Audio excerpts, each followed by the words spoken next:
masters of speed. This is Formula One.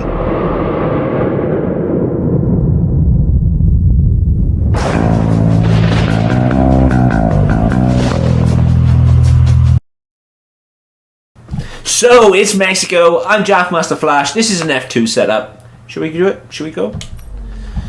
So, welcome to Mexico. Almost 5 red lights.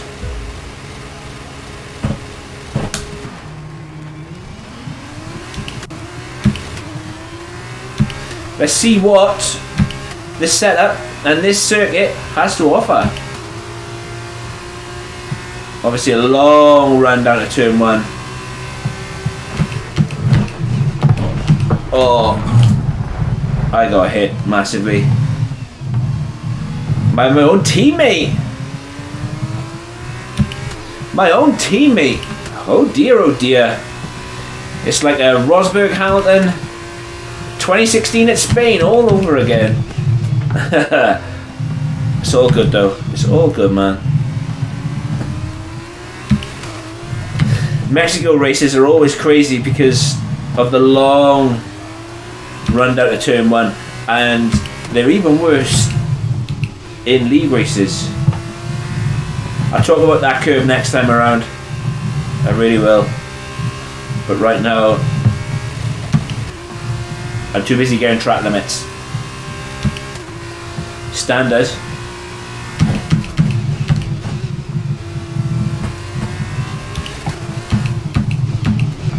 The curves around Mexico aren't great. Not all of them. Some of them are okay. Some of them though are extremely bad. 29.6, nah.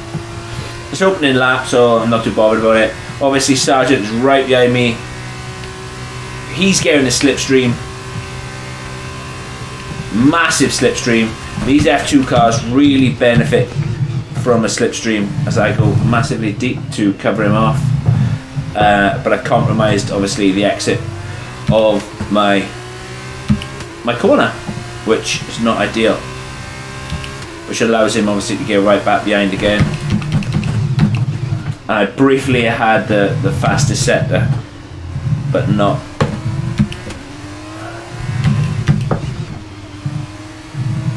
now. Right, okay, so these section of curbs, avoid them like the plague. Do not get on fully on that curb or this one, as you will instantly regret it. The car can bottom out. With F1 cars, it is absolutely horrific. If any of you saw the real life F1 at Mexico, you'll know exactly what happened to Charles Leclerc and Carlos Sainz, where they struggled so badly with getting on those curbs. The car just did not like it at all. So Lawson behind me, obviously, with the aid of ERS, massively, with the slipstream massively benefiting from. I massively cut the corner there. Yeah, so he's obviously benefiting hugely from the toe, and he's able to obviously pull up fastest laps.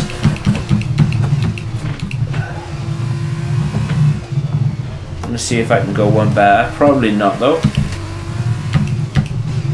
I'm gonna try and ditch him anyway because obviously, with this only being lap 3. DRS is now available, which means that he's going to get a huge amount of benefit down the back straight, and I'm not. Okay, so I didn't ditch him this time around, but I am going to be bang in trouble because not only I just need a really good exit off this last corner because the car's behind, but they're going to get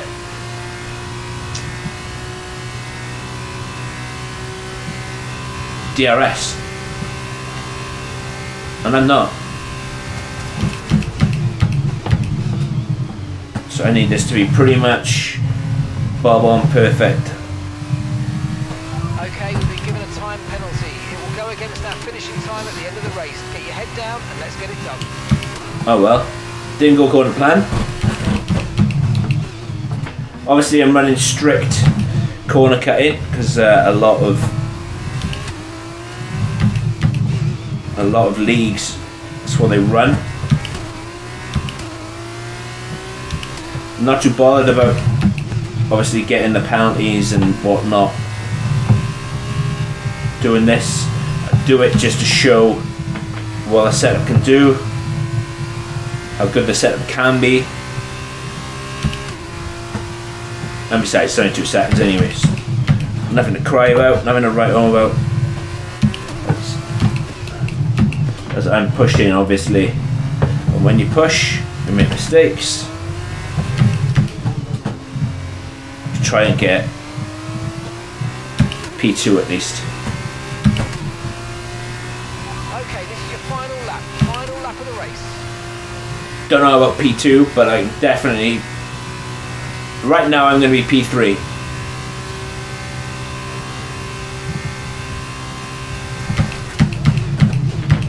Just need to make sure this last lap is probably the best lap I've ever done.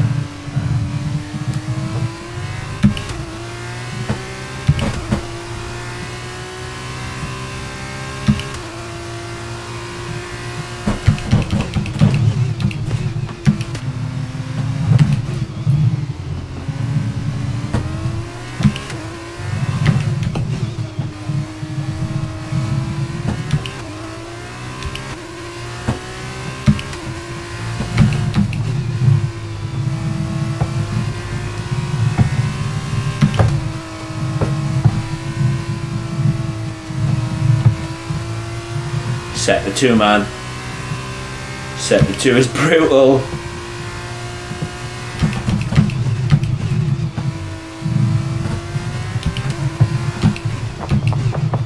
There we go. Right up until we cross the line, we got a fastest lap and the win. Obviously I haven't got the win because I'm stupid and got a penalty. But that's Mexico, set up to follow. So as they climb out of the car, the Carlin team are ready and waiting to celebrate a thoroughly deserved win.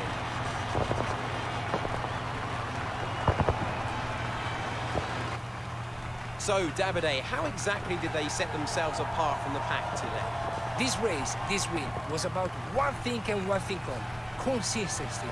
Anyone can be quick for just one lap, but there's a difference between that and being quick every lap, over and over and over.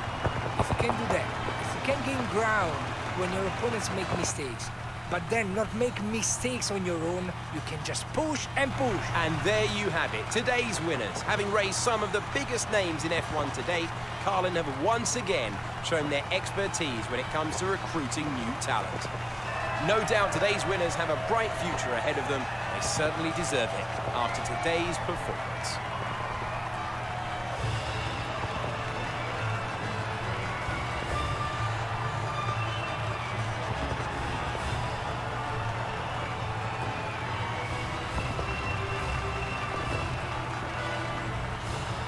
Now then, Davide Valsecchi, who would you say was your driver of the day? Lots of drivers impressed me today, Alex. But if I have to say one that impressed me most, it's Logan Sargent. There will be plenty more twists and turns to come this season. I hope you'll join us at the next race when Formula 2 returns. Mexico setup then. So this is it. This is what I've gone with. Obviously, you need a mixture of downforce and straight line speed on this one, because that long back straight is an absolute killer. It really, really is. So I've gone with quite a low downforce setup, but it's not at the same time. Obviously, it's not a Monza setup. It's a Mexico setup. Anyway, 12 on the front, 10 on the rear. You guessed it, maximum on diff, because that's what I've gone for. Yeah, as much power to the rear wheels as possible. Going right, left. It's standard, but again, I keep saying it, and I will keep on saying it till I'm blue in the face. Mix and match. You guys spend a lot of time and trying to get it better. Obviously, the more time you spend working out your cambers and front and rear toe, the better your tyre life will be. Instead of it just being a generic right, left. However, the generic right, left has been the staple now for pretty much every F1 game that's come out over the last at least 3 years. So you can't go too far wrong with it. Suspension, this is where I've gone with. Again, pretty much like the Kota setup. Sector 2 is quite twisty, quite turny, quite heavily reliant on the front tyres gripping, or the front end gripping I should say. So I've gone with, again, a heavy setup. I prefer to drive with a heavy or more front end type car anyway, but this is what I've gone with. So on the suspension I've gone for 4.2, on the roll bars I've gone with 5.2, and then on the ride out I've gone with 5.4. And again, like Kota, you can change the ride out. You could probably even go like a 3.5. I wouldn't personally recommend it because there are curbs that you can bottom out on, especially in Sector 2. There are some seriously nasty curbs, as well as there is a sausage curb at the end of the first DRS straight. Sorry, third DRS straight. You know, the one in Sector 2 anyway. Brakes. We all know the drill on the brakes. You choose whatever brakes you run with. Unfortunately, I'm running ABS on. Sorry, there will be. By the time the new game comes around, all these setups will be no assist at all. So that's something to look forward to. And then tyres, I've gone with 22.5, which is the lowest on the front, and 21.0 on the rear. This has been Mexico. I really hope the setup helps you. Wherever you are on the road today, I hope you're having a good one. I really do. By the time this comes out, it'll almost be Christmas, I think. So wherever you are, Merry Christmas. And yeah, have a good one, guys. Remember to do all that good stuff. Hit the like button, hit the subscribe button. I'll catch you in the next one. Take care. Peace.